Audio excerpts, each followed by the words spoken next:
All right, so we're moving on to bundles. And so bundles are something that is sort of new to me as well, coming from close to my heart. We didn't really have bundles other than specials that would have been bundled together, but essentially our dies and our stamps came together as a set, and we didn't have to think about bundles. But with Stampin' Up, they do have different types of bundles. The one type of bundle is ink bundles, which is bundling all of the groupings of inks together. So grouping the in color inks with in one bundle, which is what I have here. So it's the 5 in colors that are out for 24-26. And so you can buy those as a bundle and get a 10% savings. Same with the Write and markers, Stampin' Write marker collection. You could buy all 4 of the color groupings as one bundle. And you can also bundle each of the re-inkers for the ink pads by colorway. So the subtles, the regals, the brights, and the classics. So regals, brights, so I think I'm missing one. Neutrals was the other one. And so you get a 10% savings if you buy the full bundle of the colors in that particular grouping. And so that is one way to have a little bit of savings if you want to buy all the colors at one time from the ink perspective. So as I said, with Close to My Heart, we didn't have a lot of bundles other than the ones that were part of specials that we had. But with Stampin' Up, there are 2 types of bundles that you can get. You can get a bundle of stamps and dies, or you can get bundles of stamps and punches, and then occasionally there's some other bundle types. So in this example here in the catalog, you get a stamp, a die, and a mask, which masks are stencils. So again, terminology change. These are stencils. So this is a bundle of 3 items. Similar with Seaside Wishes in the bundle collection.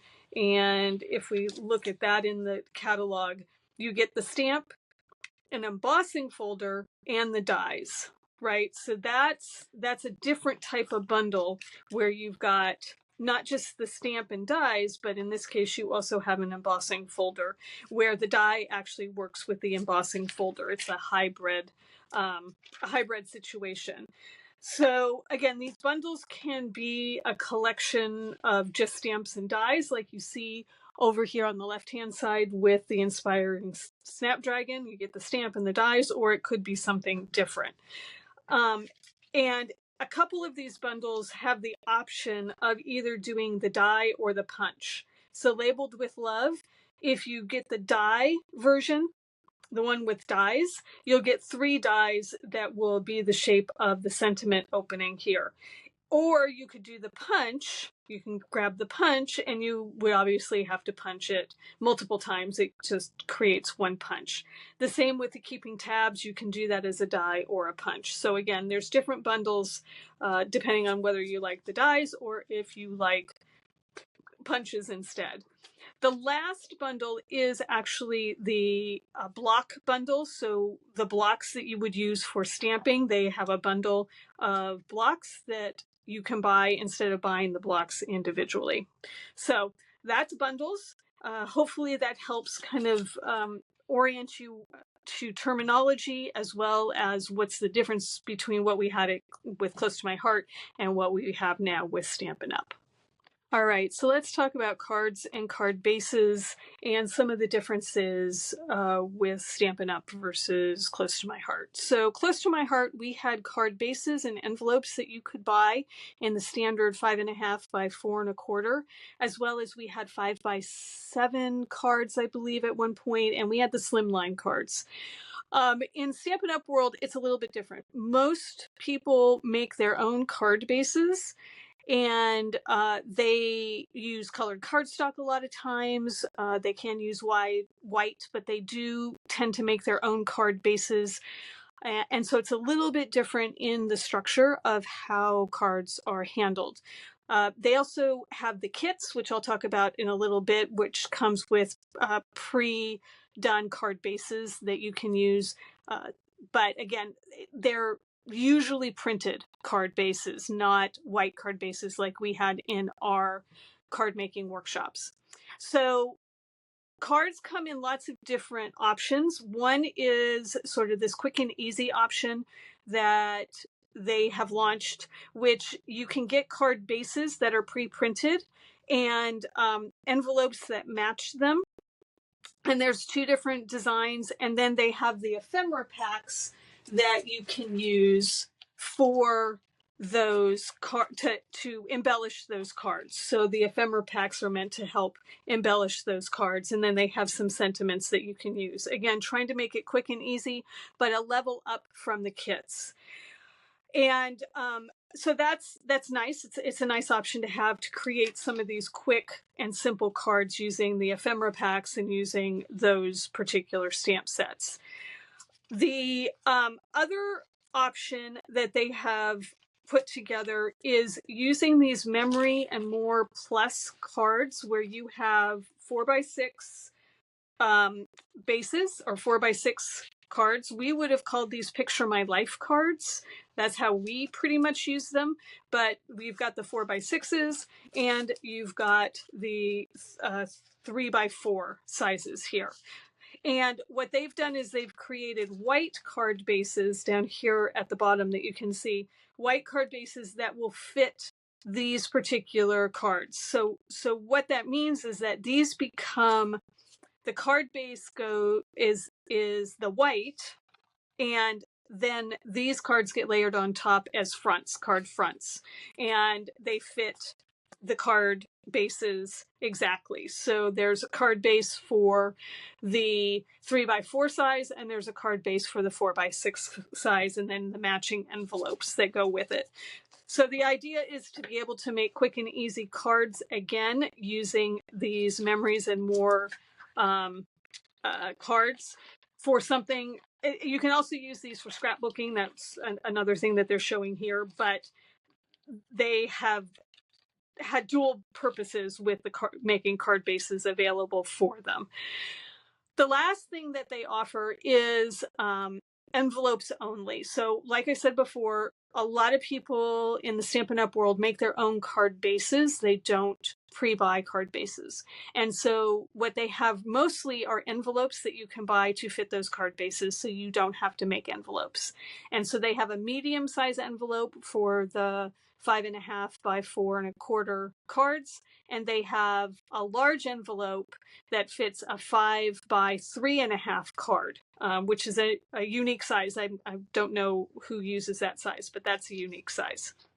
All right, so again, those are cards and card bases and how it's slightly different than the Close to My Heart world. All right, so let's talk coloring. And coloring is a whole section that we have a lot of products on. A lot of these are crossovers, things that you would have seen in Close to My Heart world as well. But I did just want to talk through some of the things that they have and how they're similar or how they're different. So sponge daubers, we've had these forever. They have sponge daubers. We also had the brushes, the round sponge brush. They do not carry those, so that's something that's slightly different, is not having those sponges. They pretty much have these daubers that you can use to color the stamps in with the ink when you're trying to get it in a specific section, or maybe if you're trying to blend it a little bit on the actual stamp itself. They have pastels and watercolor pencils that we haven't had pastels in a very long time, but pastels is certainly an option. And then the watercolor pencils are another option that they have. In my last video, I talked about the water spritzers and how to use the spritzers. So I'll link that video here so that if you're interested in seeing how I use these with acetate and with the ink pads, that this is the item that I used from a coloring perspective to get a cool wash technique that you see. And they've got an example of another wash technique using watercolor paper here, using the spritzers. They also have water painters, and you see those represented up there. And again, the idea behind these is that you add water to them. They're paint brushes, and you add water to the ink and it will spread. The difference with these is that we have multiple size tips that we didn't have with Close to My Heart. So that's really nice. This brush one, hopefully you can kind of see that, is a great nice big size to use to get broader strokes. So that's something that's very different than what we've had before. And again, these are going to add water to your paper. So watercolor paper sometimes is a better way to use this versus regular cardstock, though you can as long as you're very careful about how much water you use. So that's the water, what they call the water painters, which are shown up here. Before I come back to the blending tool, which I want to show you, they also do carry a brayer, which we do not carry, or we did not carry. We probably did in the past, but I don't remember. So there is a brayer again for more coloring techniques. And then they have blending brushes just like we have, but they have two sizes. They have a small size and they have a regular size. So having that small size to get into detail is really, really nice to have. So I'm looking forward to getting a few of those in the future. All right, so let's talk about the blender pens. We haven't had blender pens. If we did, they were super, super long time ago. And these are very different than what you're using with the alcohol markers. When you use the pen that is part of the alcohol markers, those are removing ink from the paper. These are going to blend ink, and that's what makes these very different. When you get these are a pack of 3, and the tips are essentially the same as far as I can tell on either side. They're both brush tips. And the idea behind what's in here is this allows you to blend the ink together. So I've got some examples here of some images that I have stamped, and I've used the in colors here. This is this one I think is Summer Splash. But you can come in with these pens and you can start pulling the ink from where you stamped it to blur these lines a little bit. And what you're doing is you're just moving the ink around and blending it and creating a little bit more of a seamless look, less white per se, and you're blending it. Now, this may not have been the best stamp to try and do this with, but again, I'm going in and I'm trying to blend it. And then I've got the daisy and this petunia, this is Petunia Pop from the, which set is this? Sentimental Park. And you could come in here and pull the ink down into or go over some of these center line dots with the blending, and you can blend this out to make it a little less harsh. Excuse me. A little less harsh here by taking this blender pen and just rubbing it around, and you could bring it into the center, and hopefully you can see how that's kind of blurred that a little bit and created some blending. Same thing here. You could go in to the this is the peach pie.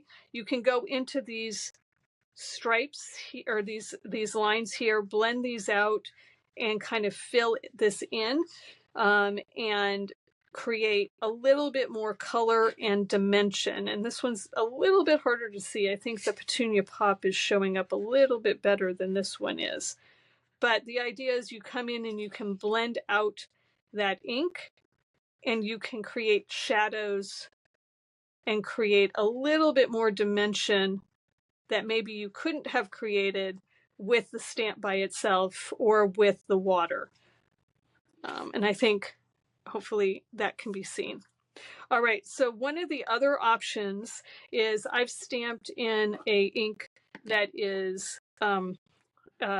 isn't going to run with water.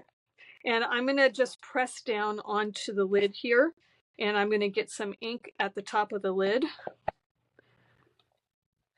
Let's just see, it didn't get that much on there. Let's try that again. And you can use these, and you can pick up ink, oops, from the lid. So we have to just leave that open. And you can go in and you can pick up this ink directly from here, and you can use it to color in. And I think the nice thing about the blender pen versus doing this with the water brushes is it's really not adding a lot of extra liquid to your design or to your paper. And so it's not going to buckle as much as it would if you were using the water painters. So I think the combination of having these blender pens, you can get a nice watercolor feel without having to use the water itself. So again, make sure that's on there tight, and hopefully you can kind of see how I did that. So again, the blender pen will allow you to blend out and will allow you to create shadows as well as color with it. All right, so that's the coloring section, and we will talk about die cutting in our next part.